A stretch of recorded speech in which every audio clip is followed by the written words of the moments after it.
The car makers were in the room for this one, though, which reminds us that they were pretty happy with this news.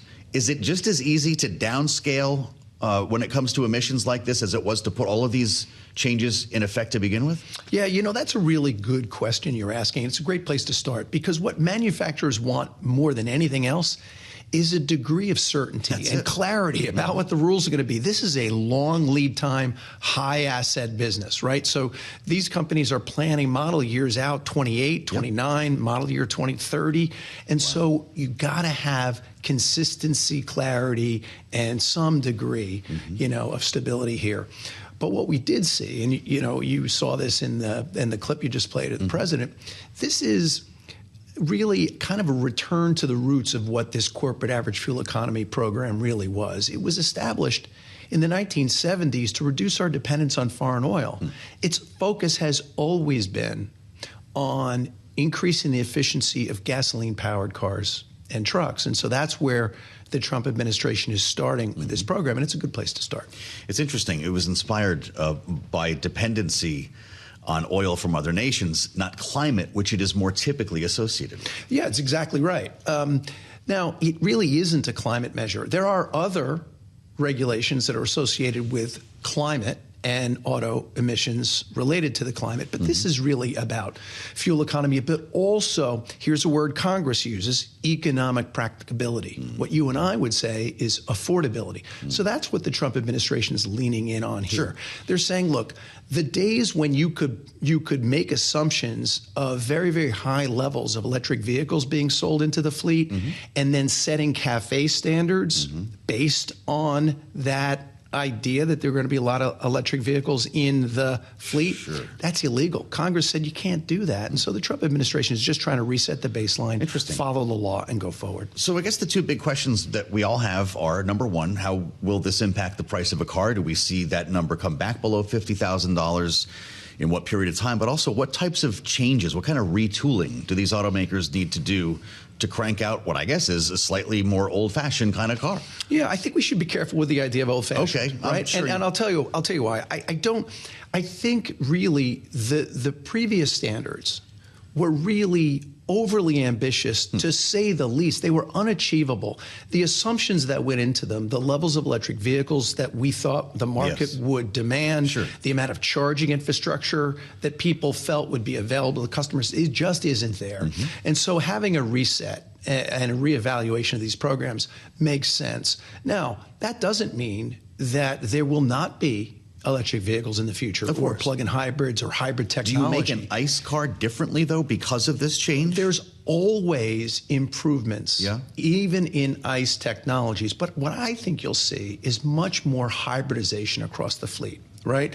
And so today, if you look at the market, the numbers of gasoline-powered vehicles are going down and the numbers of hybrid vehicles are going up. And so I think you'll see more of that. You were in, I think, Japan with President Trump, and I know you're a world traveler, because he was pointing to Japan when it came to the tiny cars post. And I want you to explain it to me. This was, I believe, the 5th of December. I've just approved tiny cars, he says, to be built in America. These cars of the very near future are inexpensive, safe, fuel efficient, and quite simply amazing. He said, start building them now. Are we talking about like the Pope Mobile? This is the Fiat. What did he see in Japan with you? Here's what he saw, and I saw them too, and I was there at around the same time. What he saw was these very, very small cars that are really built to get down these narrow alley type roads. Are we not allowed to make them here, or we just don't? Oh, no, I think we are. I think it's a matter of what customers demand. And if customers demand small cars, you'll see small cars. We certainly saw Stellantis produce the Fiat 500 and sell it in the United States. We've seen other small cars.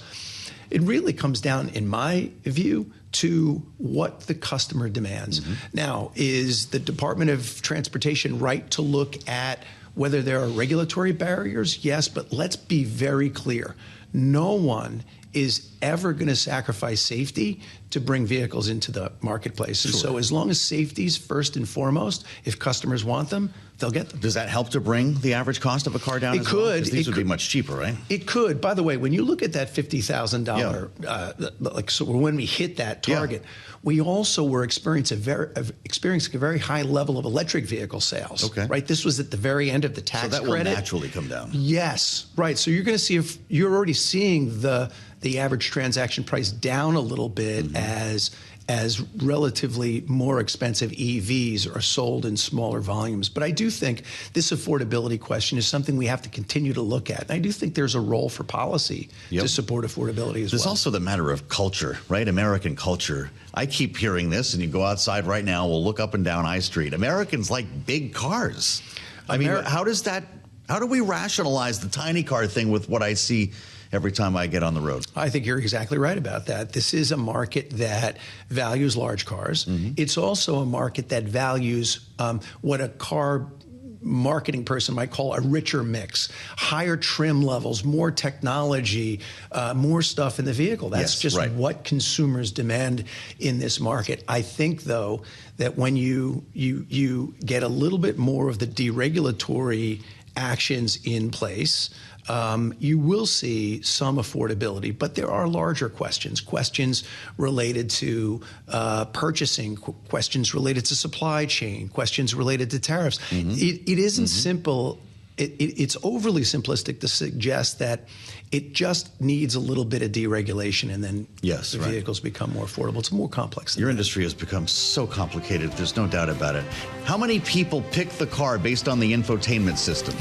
You've got to have a percentage on that, right? It's got to be a huge, it's like buying the wine based on the label. It happens every day, right? You know, I think it does, but I'll tell you what, in China, it happens more in China than it happens here.